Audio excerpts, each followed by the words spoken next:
বিশ্বাস করুন, কোরআন আমার সামনে, আল্লাহর কসম, কোন জীবিত পীর, কোন মৃত্যু পীর আমার ভাগ্যের ভালো বা মন্দ করার কোন অধিকার রাখে না। কোন পীর ফু দিয়ে আমার ভাগ্যকে ভালো বানাই দিতে পারবে না, এবং আমার একটা চুলও বাঁকাও করতে পারবে না। যা চাবার আল্লাহর কাছে চাইতে হবে। ওয়াইজা সাআলতা ফাসআলিল্লাহ ওয়াইজা ইসতাআনতা ফাসতাইন বিল্লাহ। যা কিছু চাওয়ার আল্লাহর কাছে চাও, যা কিছু বলার আল্লাহকে বলো। সব কিছু করার মালিক তিনি, সুবহানাল্লাহ বলেন। এই জন্য মাজারের সাথে মুসলমানদের সম্পর্ক হবে না, মুসলমানদের সম্পর্ক হবে মসজিদের সাথে। কিসের সাথে বলেন জোরে? আপনি কোন অসুবিধায় পড়েছেন, মাজলুম হয়েছেন, অত্যাচারিত হয়েছেন, চাকরির সমস্যা হয়েছে, ঘরে খাবার নাই, অসুখ বিসুখ হয়েছে, নানান ধরনের সমস্যায় পড়েছেন, কোন মাজার নয়, কোন পীর নয়, মসজিদের ভিতরে চলে যান, উযু করে মসজিদে ঢুকে 2 রাকাত কাজায়ে হাজাতের নামাজ পড়েন। রাসূলুল্লাহর উপরে যখনই বিপদ হতো তিনি নামাজে দাঁড়ায় যেতেন। সুবহানাল্লাহ বলো। আপনি কেন যাবেন একটা কবরের কাছে? আপনার সাহায্য কামনার জন্য কোনো পীর নয়, আপনার সাহায্যের জন্য কোনো কবর নয়, সাহায্য পাওয়ার জন্য কে? আল্লাহ চান আপনার ঈমানটা খালেস হোক। আল্লাহ তাআলা এটা বরদাস্ত করতে পারেন না যে মানুষ কারো কাছে গিয়া আরেকজনের কাছে গিয়ে নথি স্বীকার করুক। আল্লাহ সহ্য করেন। ইন্না শিরকা লাযুলমুন আযীম। শিরক হচ্ছে মস্ত বড় জুলম, অত্যাচার। আল্লাহ সব থেকে অপছন্দ করেন কোন গুনাহ বলেন? শিরক। আল্লাহ সহ্যই করেন না। কেন করেন না? একটা যুক্তিতে আসে। যারা বিবাহ করেছেন তাদের স্ত্রী যদি স্বামীর সাথে যে ধরনের হাসি খুশি প্রেমের আদান প্রদান করে, স্বামী ছাড়া যদি আরেকজন পুরুষের সাথে এরকমের ভাব বিনিময় করে, ফোনে কথা বলে, প্রেম করে, খুব সুন্দর করে ভালোবাসা দিয়ে যদি চিঠি লেখে অন্য পুরুষের কাছে, অথবা প্রেম নিবেদন করে, তাহলে স্বামীদের অবস্থা কেমন হবে বলেন? এইটার জবাব দিতেও যদি দেরি হয় তো খুবই কুলক্ষণ। হ্যাঁ, ভয়ানক হবে, ভয়ানক হয়ে যাবে। নিজের চরিত্র যতই যা হোক, বউর চরিত্র ভালো চাই। আচ্ছা বলেন তো, স্ত্রী আপনার সঙ্গে যেভাবে প্রেমের হাসি হাসে, প্রেম নিবেদন করে, ওই রকম আরেকটা পুরুষের কাছে সাথে করলে আপনার সহ্য হয় না কেন? আপনি স্ত্রীর উপরে আপনার অধিকারটা কতখানি, কি জন্যে? আপনার স্ত্রীর যে হাসি, যে মিষ্টি হাসি, যা আপনার প্রাণ কেড়ে নেয়, ওই হাসিতে আপনার কোনো অবদান আছে বলেন? তার যে টানা টানা চোখ, সুন্দর ভ্রু, মাথায় অনেক লম্বা চুল, শরীরটা সুন্দর, যৌবন, রূপ, এর ভেতরে আপনার কোনো অবদান আছে? হ্যাঁ আছে, একটু তো আছেই। আপনি যে মুখ দিয়ে বউটা হাসে, সেই ঠোঁটে একটু লিপস্টিক লাগাইছেন। যে চোখের জন্য আপনি পাগল, সেই চোখে একটু কাজল লাগাইছেন। শরীরটাকে পেঁচাবার জন্য সুন্দর একটা শাড়ি কিনে দিছেন। একটা শাড়ি দিয়ে, একটু লিপস্টিক কিনে দিয়ে, চুলের একটা ক্লিপ কিনে দিয়ে, একটা ভালো শাড়ি কিনে দিয়া স্ত্রীর উপরে যদি এত অধিকার আছে যে কোনদিন মৃত্যু পর্যন্ত কোন প্রেমের হাসি, ভালোবাসার আদান প্রদান আপনি ছাড়া আর কারো সাথে করতে পারবে না, এইটা যদি আপনার অধিকার এভাবে প্রতিষ্ঠিত হয়, তাহলে এই হাসি যিনি দিলেন, এই দাঁত, এই সুন্দর চোখ, এই রূপ, এই যৌবন যে আল্লাহ তাআলা দিলেন, তার সামনে কোনো পীর অথবা কবরের সামনে যদি হাত পাতে আল্লাহ বরদাস্ত করেন না। রাসূল সাল্লাল্লাহু আলাইহি সাল্লাম যে রোগে মারা গেছেন, শেষ অসুখ, সেই সময়ে তিনি বললেন, পৃথিবীর মানুষ সাবধান থেকো, লানাল্লাহুল ইয়াহুদা ওয়ান নাসারা ইত্তাখাযু কুবুর আম্বিহিম মাসাজিদা। নিশ্চয় ইহুদি খ্রিস্টানের প্রতি অভিশাপ, নিশ্চয় ইহুদি খ্রিস্টানের প্রতি অভিশাপ। ওরা নবীদের কবরকে মসজিদ তৈরি করেছে, ওরা নবীদের কবরকে মসজিদ তৈরি করেছে। রাসূল সাল্লাল্লাহু আলাইহি সাল্লাম বললেন, লা তাজালু কাবরি ওয়াসানা। পৃথিবীর মানুষ আমার কবরটাকে ইবাদতের জায়গা করো না। পৃথিবীর মানুষ আমার কবরটাকে ইবাদতের জায়গা করো না। ইন্নাল্লাহ ইয়াগযিবু আলা কওমিন। নিশ্চয় আল্লাহ ওই জাতির উপরে রাগান্বিত হন যে জাতি কবরে মসজিদ তৈরি করে। মসজিদের সাথে কবরের কোনো সম্পর্ক নেই। আল্লাহ রাসূল বললেন, লা তুসাল্লু আলাইহি ওয়ালা ইলাইহি ওয়ালা বাইনাহুমা। কবরের উপরে সালাত আদায় করো না, কবরের দিকে সালাত আদায় করো না, কবরের পাশে সালাত আদায় করো না। মসজিদের ডানে কবর চলবে না, বামে চলবে না, সামনে চলবে না, পিছনে চলবে না, মসজিদের ভিতরে কবর চলবে না। এই মসজিদ সরাতে হবে, এ কথাই ঠিক। যারা এগুলো করে তারা শিরক করে। কবরস্থানে যাওয়া শিরক, কবরের কাছে কিছু চাওয়া শিরক, কবরকে মূল্যায়ন করা শিরক, পীরের কাছে কিছু চাওয়া শিরক, কবরে মানত মানা শিরক। এগুলো হচ্ছে বড় বড় শিরক। রাসূল সাল্লাল্লাহু আলাইহি সাল্লাম যখন কাবা ঘরে ঢুকলেন, তখন কাবা ঘরে কতটি মূর্তি ছিল? 360টি। রাসূলের হাতে একটা ছিল লাঠি। তিনি আঘাত করে মূর্তিগুলি ভাঙতে লাগলেন আর মুখে বলতে লাগলেন, জাল হক এসেছে সত্য, ওয়াজাকাল বাতিল চলে গেছে মিথ্যা।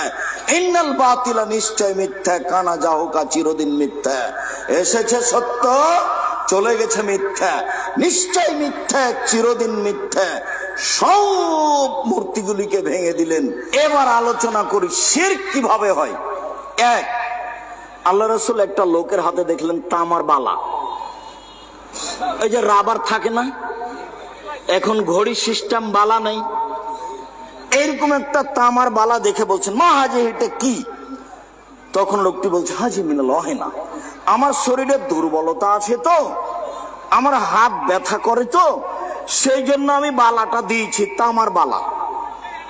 তখন আল্লাহ রাসূল বলছেন, ইনজেহা, তামার বালা খুলে ফেলো, আইন মুত্তাওয়াহি আলাইকা, তুমি যদি মারা যাও আর এই বালা যদি তোমার হাতে থেকে যায় তাহলে ফলাফল জাহান্নাম।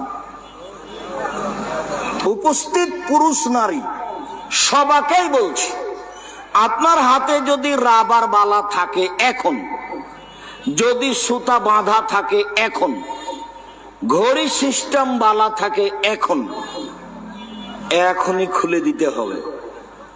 মরলে জান্নাত, থাকা অবস্থায় মারা গেলে জাহান্নাম। খোলাখুলি সিদ্ধান্ত, নতুন ভাবে বুঝার কোনো সুযোগ নেই। অষ্টাধাতুর আংটি যদি হাতে থাকে, আজমির শরীফ থেকে দিয়েছে, খুলে ফেলতে হবে। একটা আংটি, একটা অষ্টাধাতুর আংটি 1 সেকেন্ড রাখা যাবে না, 1 সেকেন্ড, এই মুহূর্তেই খুলে দিতে হবে। যদি তোমার হাতে এখনো থেকে যায়, সত্যিই তুমি মুনাফিক, তুমি আসলে এই বক্তব্যের সাথে মুনাফিক করো। শোনো, জাতির যদি রাস্তাঘাট করে দিতে না পারি, জাতির যদি স্কুল কলেজ করে দিতে না পারি, জাতিকে চূড়ান্ত সঠিক ধর্ম দিতে পারবো ইনশাআল্লাহ। ধর্মের ব্যাপারে জাতিকে ফাঁকি দিয়ে পরকাল হারাতে রাজি নই, এ কথাই চূড়ান্ত। হাতে যদি অষ্টাধাতুর আংটি থাকে, মারা যান, ফলাফল জাহান্নাম। এই বাক্যের সাথে কোনো আপোষ নাই কিয়ামত পর্যন্ত।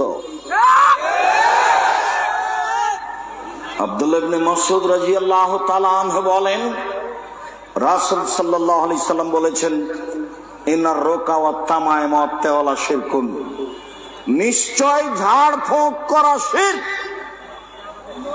মাদুলি ব্যবহার করা শিরক, স্বামী স্ত্রীর মধ্যে ভালোবাসা সৃষ্টি করা শিরক। পেপার পত্রিকায় দেখা যায়, অমুক মহিলার কাছে গেলে মনের মানুষ পাওয়া যায়। পেপার পত্রিকায় দেখা যায়, অমুক মহিলা পুরুষের কাছে গেলে স্বামী স্ত্রীর মধ্যে ভালোবাসা হয়। আল্লাহ বলছেন, ওয়াজালনা বাইনাকুম মাওয়াদাতাও রাহমা, যেদিন বিবাহ পড়ানো হয়েছে সেদিন আমি আল্লাহ ওদের দুইজনের মাঝে ভালোবাসা সৃষ্টি করেছি। একজন আর একজনের পোশাক করে দিয়েছি। জীবনের চেয়ে ভালোবাসে একজন আর একজনকে। স্বামী স্ত্রী পরস্পরের নাম ভালোবাসা, একজন আর একজনের পোশাক, চলতে ফিরতে একজন আর একজনের সহযোগিতাই থাকে। আর বাপ মা হলেন শ্রদ্ধার মানুষ। শ্রদ্ধা কি করতে হবে? আব্বা আম্মা কি করতে বলেন, আমি প্রস্তুত আছি। শ্রদ্ধা। আব্দুর রাজ্জাক সাহেব, আপনাকে কোথায় আনতে যেতে হবে বলেন, যেখানে আনতে যেতে হবে সেখানে যাব। এটা কি? শ্রদ্ধা। 16 আনাই মিছে জীবনটা আপনার সোলালাই মিছে। বাবু ও মাঝি, চন্দ্র কেন বাড়ে কমে রে? আমি তো তা বলতে পারি না। দেখি মাঝি তোর জীবন চারায় নাই মিছে, দেখি মাঝি তোর জীবন আটা নাই মিছে, দেখি মাঝি তোর জীবন 12 আনায় মিছে। বাতাস উঠেছে, নৌকা হিলে উঠেছে। মাঝি বাবু, কি মাঝি সাঁতার জানো বাবু? না রে মাঝি, না আমি তো সাঁতার জানি না। বাবু এখন দেখি তোমার জীবন 16 আনায় মিছে। চিল্লা চিল্লি করে রমজান মাস পালন করে জীবন 16 আনায় মিছে। কথা যা বলছি সেটা জীবনে কোনোদিন ফেরত নেওয়া হবে না ইনশাআল্লাহ। তোমার সিয়াম পালন হয়নি এ কথাই চূড়ান্ত। রাসূল সাল্লাল্লাহু আলাইহি সাল্লাম বলছেন, মালা মুহদাসান, কেউ যদি বিদআতকে আশ্রয় দেয়, লা ইকবাল আনহু আদলুস সারফ, তার ফরজ ইবাদত কবুল হবে না, তার নফল ইবাদত কবুল হবে না। ও হলো বেদাতি, আর কোন ইবাদত কবুল হবে না। হাদিস বুখারী মুসলিম। মুখ খোলার আগে আগে দেখতে হবে আমার কথা রাসূলের সাথে মিল খায় কিনা। বলছিলাম শিরক দেখাচ্ছিলাম। এক, মাদুলি ঝুলানো শিরক। দুই, স্বামী স্ত্রীর মধ্যে ভালোবাসা সৃষ্টি করা শিরক। তিন, ঝাড়ফুঁক করা শিরক। তবে কোরআন মাজিদের আয়াত পড়ে ঝাড়ফুঁক করা যায়, তবে হাদিসের দোয়া পড়ে ঝাড়ফুঁক করা যায়। শিরকি কথা দিয়ে ঝাড়ফুঁক করা যায় না। রাসূল সাল্লাল্লাহু আলাইহি সাল্লাম বললেন, মান তাল্লাকা তামিমান ফাকাদ আশরাকা, কেউ যদি মাদুলি ঝুলায় তাহলে সে শিরক করলো। 10 জন লোক নবীর কাছে আসলো, 9 জনের সাথে বায়াত করলেন, একজনকে ছেড়ে দিলেন। ওরা 9 জন বলল যে তার একটা তিসাতান ও তার একটা বায়াত তিসাতান ও তার একটা ওয়াহেদান। আল্লাহর নবী 9 জনের সাথে বায়াত করলেন, একজনকে ছেড়ে দিলেন। তখন আল্লাহ রাসূল বলছেন, ওর গলায় তাবিজ আছে, সেই জন্য বায়াত করলাম না। ফাঁক খালে দাও ফাঁকাতা, হাতটা ভিতরে ঢুকিয়ে তাবিজটা ছিঁড়ে ফেলে দিল। আল্লাহ রাসূল তার সাথে বায়াত করলেন। যখন ওই যে ত্রাণ বিতরণে গেছিলাম, তখন আমি ওই যে মাদুলি কেটে কেটে ফেলছিলাম, দেখেননি দৃশ্য? যখন যাকে টাকা পয়সা দিয়েছি তখনই তার গায়ে হাতে মাদুলি আছে কিনা এটা খেয়াল করেছি, এখনো করি। আপনার হাতে যদি মাদুলি থাকে, গলায় থাকে, মাজায় থাকে, উপস্থিত বৈঠকের দিনে মুসলিম বোন, এই মেঘ কথা বলছো কেন? উপস্থিত বৈঠকের দিনই মুসলিম বোন, আপনার কোমরে মাদুলি আছে নাকি? হাতে বাহুতে মাদুলি আছে? তাবিজ আছে? তাবিজ থাকলে আপনি এখনই খুলে ফেলুন, এখনই, এই মুহূর্তে। 1 সেকেন্ড দেরির সুযোগ নেই। যদি আপনি খুলে ফেলেন মারা যান, জান্নাত হবে ইনশাআল্লাহ। আর থেকে যাওয়া অবস্থায় মারা গেলে জান্নাত হবে না, এটাই চূড়ান্ত হিসাব। সাফিয়া রাদিয়াল্লাহু তাআলা আনহা বলেন, মান আতারাফান ফাসালাহু আন শাইইন, কে যদি কোনো গণকের কাছে যায়, গণককে কোনো বিষয়ে জিজ্ঞাসা করে, লা তুকবালু সালাতুন 40 লাইলা, 40 দিন তার নামাজ কবুল হবে না। কেউ যদি গণকের কাছে যায় কিছু জিজ্ঞাসা করে, দেখুন তো ভাই আমার টাকাটা হারিয়ে গেছে, কে নিয়েছে, তার সালাত কবুল হবে না। কতদিন? 40 দিন। রাসূল সাল্লাল্লাহু আলাইহি সাল্লাম বলেন, মান আতা আরাফান ফাসাদ্দাকা বিমা কালা, গণকের কথা যদিও বিশ্বাস করে, ফাকাদ কাফারা বিমা উনজিলা আলা মুহাম্মদ, তাহলে সে কোরআন মাজিদকে অস্বীকার করলো। কাবা ঘরের সাথে একটা মাবুদ ছিল, তার নাম হবল। এটা হলো ইহুদি খ্রিস্টান নয়, মুহাম্মদ সাল্লাল্লাহু আলাইহি সাল্লামের বাপ চাচা দাদা না খালু যারা, ওরা একে আল্লাহ বলে মানতো, তার নাম হবল। সেই হবল মূর্তির পাশে একটা পাতিল ছিল, সেই পাতিলে 3টা খড়ি ছিল। একটা খড়ির গায়ে লেখা ছিল ইফাল, করো। একটা খড়ির গায়ে লেখা ছিল লা তাফাল, করো না। একটা খড়ির গায়ে লেখা ছিল মুহমাল, কিছুই না। তো মানুষ যদি তার মেয়ের বিবাহ দিবে অমুক ছেলের সাথে, তখন ওই পাতিলের ভিতরে এইভাবে হাত ঢোকাতো, দেখেন, একটা খড়ি বের করতো, ইফাল, করো। ও হবল আল্লাহ বলে দিল বিবাহ দিয়ে দাও।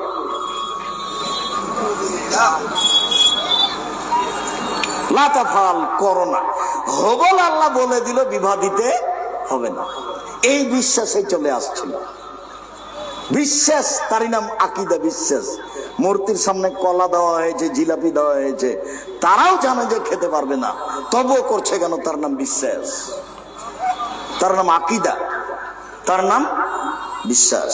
সম্মানিত দিনী ভাই বোন, বলছিলাম পাপের জগতে সবচেয়ে বড় পাপ শিরক। অত্র হাদিসে 3টে পাপ সিরিয়ালে এসেছে। 2, পিতামাতার অবাধ্য চলা। 3, মিথ্যা সাক্ষী। আব্দুল্লাহ ইবনে মাসউদ রাদিয়াল্লাহু তাআলা আনহু বলেন, সুইলা রাসূলুল্লাহ সাল্লাল্লাহু আলাইহি সাল্লাম আইয়ুয যামবে আকবার।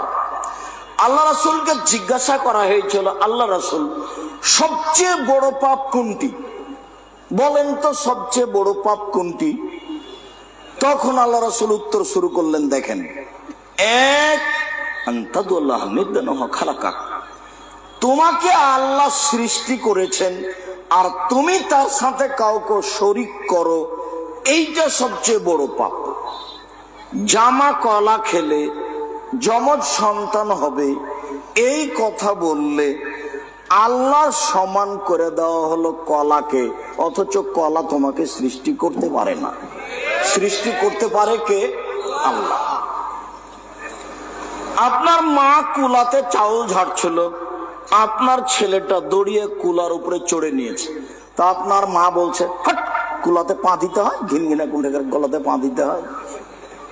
আরে আপনার মা আপনার নাতিকে, আপনার পোতাকে এ কথা বললো কেন? এ কথা বলতে পারে, সরো ভাইয়া, সরো ভাই, সরো ভাইয়া, একটু আমি কাজ করতে দাও, বিরক্ত করো না, একটু সরো, এখন আমাকে বিরক্ত করো না, এই কথা বলতে পারে। কেন তার দাদি বলল, হট, ঘিনঘিনা কুণ্ঠের কুলাতে পা দিতে হয়? কুলাতে পা দিলে কি হবে? কুলার উপরে চড়ে থাক সবসময়, ছেলেটা চড়ে থাকে। আপনি বলে দিবেন, এই তো দাদির কুলার উপরে চড়ে থাকে, নামবি না। কুলাতে পা দিতে হয় না, এই কথা কেন? এটার নাম শিরক। দিলে কি হবে? হয় না, এটা হলো শিরক। তুলসী গাছ তোলা যায় না, তুললে কি হবে? এটাই হলো শিরক। হাত থেকে গ্লাস পড়ে গেলে কুটুম্ব আসতে পারে, এবার হিসাব কেন? আসুক, তাতে কি আছে? সূর্য ডুবার সাথে সাথে বাড়িতে ল্যাম্প জ্বালাতে হবে কেন? এটা তো হিন্দুদের কাজ। গরুকে লাথি মারা যায় না, এ আবার কোন কথা? লাঠি দিয়ে মারার চেয়ে লাথি মারতে হবে, লাঠি দিয়ে মারলে বেশি লাগবে, লাথি মারলে গরুকে কম লাগবে। লাথি মারা ভালো, আপনার সাহসের দেখেন অন্তরে ধাক্কা খাচ্ছে। কেমনে লাথি মারি? ও হলো অমুসলিমদের আল্লাহ, তারা তার পেশাব গোবর খেয়ে জান্নাত কিনতে চায়, এর নাম হলো শিরক। ফরজ গোসল না করে যদি আপনার স্ত্রী রান্না করে আর আপনার মা যদি জানতে পারে, তাহলে সকালে বলবে, বেটা এই বউ চলবে না, বেটা এই বউকে তাড়াতাড়ি তালাক দে।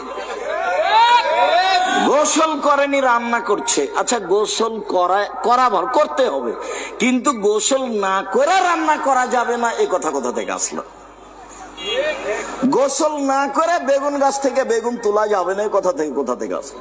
সিম গাছ থেকে সিম ছিঁড়া যাবে না, কোথা থেকে আসলো? তো দিনাজপুরে এক হেডমাস্টারের বাসে রাতে ছিলাম, তো হেডমাস্টার সাহেব বলছেন, আব্দুর রাজাক সাহেব, বিছনা থেকে বারান্দা পর্যন্ত চট বিছানো আছে, কেন জানেন? তা তো বলতে পারছি না। যে স্বামী স্ত্রী মিলনের পরে পা যেন মাটিতে না লাগে, পা মাটিতে লাগলে মাটি অভিশাপ করবে, এই জন্য খাট থেকে বারান্দা, চালির তল বারান্দা পর্যন্ত চট দিয়ে রেখেছি, আর ওখানে স্যান্ডেল আছে, বাস চটের উপর দিয়ে গিয়ে স্যান্ডেলে পা দিব, তাহলে আর পা কোথায় লাগলো না? মাটিতে লাগলো না। এর নাম শিরক। বাংলাদেশের পারিবারিক ভাবে, সামাজিক ভাবে, রাষ্ট্রীয় ভাবে, স্কুল কলেজে, শিক্ষা প্রতিষ্ঠানে, কোর্ট কাচারিতে শুধুমাত্র শিরক পরিপূর্ণ হয়ে আছে, শিরক দিয়ে ঘেরা সবকিছু। বলছে আমাকে, আব্দুর রাজাক সাহেব, আমার ছেলেটার জন্মের দিনের জন্য তেমন কিছু করব না, একটু খালি আমার বাপ মা চাচা চাচির একটু খাওয়ার ব্যবস্থা করব। তখন আমি বলছি, একটু আগের দিন করেন না? আগের দিন। তো বলছে যে মনে করছিলাম সেদিনই করি। আরে পরের দিন করেন না, মানে আগের দিনও তাকে ভালো লাগে না, পরের দিনও তাকে ভালো লাগে না, এই জন্য দিবসই হারাম। যত দিবস আছে, মা দিবস, বাপ দিবস, সব সেরে। তো এইবার আল্লাহর সাথে শিরক করা প্রথম পাপ। দ্বিতীয়,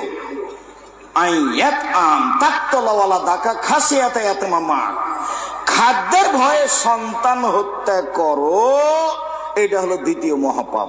এইবার আপনারা ছিলেন 10-12 ভাই বোন, এখন আপনাকে যদি জিজ্ঞাসা করি তাহলে সবাই বলবে আমার ছেলে মেয়ে একটা, আমার ছেলে মেয়ে 2টে। কানা কচড়া দুনিয়ার বদ শয়তান কথা শুনে না। ছেলে মেয়ে কম হলে ইহকালে লস, ছেলে মেয়ে কম হলে পরকালে লস। ছেলে মেয়ে কম হলে ইহকালে লস কিভাবে? টাকা পয়সা কম হবে। ছেলে মেয়ে বেশি হবে, যে আমার ডান দিকে বসে আছেন ডিআইজি সাহেব, একটা কোথায়, একটা এদেশে আছে, একটা ওই দেশে আছে, কোথায় আছে, টাকা পয়সা সবার হাতে আছে, বলছে আব্বা আমার কাছে আসেন। মেয়ে বলছে আব্বা আমার কাছে আসেন, ওই ছেলে বলছে আব্বা আমার কাছে আসেন। কত সম্মান নেবেন আপনি? আর একটা ছেলে দুনিয়ার শয়তান কিছু করেনি, খালি আপনার উপরে খেতে চায়, চলতে চায়। কয়দিন পরে আপনি মরলে জমি বেচে খাবে। তো ছেলে মেয়ে কম হলে টাকা কম হবে, ইহকালে লস। ছেলে মেয়ে বেশি কম হলে পরকালে লস। কিভাবে? 10-12টা ছেলে মেয়ে হলে 2-1টা মারা যাবে ছোট অবস্থায়। কেউ যদি 14 বছরের আগে মারা যায় কোনো ছেলে মেয়ে, তাহলে তার বাপ জান্নাতে যাবে। ওই ছেলে বাপ মাকে জান্নাতে না নিয়ে যাবে না, এটা চূড়ান্ত হিসাব। ছেলে মেয়ে 2টা, কয়টা মরে কয়টা থাকে, যার কারণে ছেলে মেয়ে কম হওয়া লস। বুঝতে পারা যায় চেয়ারম্যান সাহেব? আপনারা কিন্তু অনেক ভাই বোন, এখন বাস্তবে দেখা যাচ্ছে আমরা কম, প্রায় সবাই। আমার চাচির ছেলে মেয়ে 13 জন, 7টা ছেলে 6টা মেয়ে। তো ছেলে মেয়ে কম হলে ইহকালে লস, ছেলে মেয়ে কম হলে পরকালে লস। ছেলে মেয়ে কম হলে বেশি হলে ইহকালে লাভ, টাকা পয়সা বেশি। ছেলে মেয়ে বেশি হলে পরকালে লাভ, 2-1টা মারা যাবে, 2-4-10টা থাকবে। পৃথিবীর দ্বিতীয় মহাপাপ সন্তান হত্যা করা। 3, অন্তজানিয়া হালিলাতা জারে, প্রতিবেশীর সাথে জেনা করা পৃথিবীর তৃতীয় মহাপাপ। অত্র হাদিসের সাথে আগের হাদিসের 1 নম্বরে মিল ছিল, সেটা কি বলেন তো? শিরক। 2 নম্বরে আর মিল খায়নি। 2 নম্বরে ওখানে ছিল বাপ মার অবাধ্য, আর এখানে এসেছে সন্তান হত্যা। ওই হাদিসে 3 নম্বরে ছিল মিথ্যা সাক্ষী, এই হাদিসে 3 নম্বরে এসেছে প্রতিবেশীর সাথে জেনা। প্রতিবেশীর সাথে জেনা হলে ডবল পাপ হয়। এক জেনা আর এক প্রতিবেশী হলো আমানতদার। ওর স্বামী লন্ডনে আছে, সৌদি আরবে আছে, আমাকে খুব ভালোবাসে, তাই বলেছে ভাইজান একটু হাট বাজার করে দিয়েন। তা আমি ওখানে হাট বাজার নিয়ে যাই, আনতে যাই, এই সুবাদে জেনায় লিপ্ত হয়েছি। এটা হলো আমানতের খেয়ানত।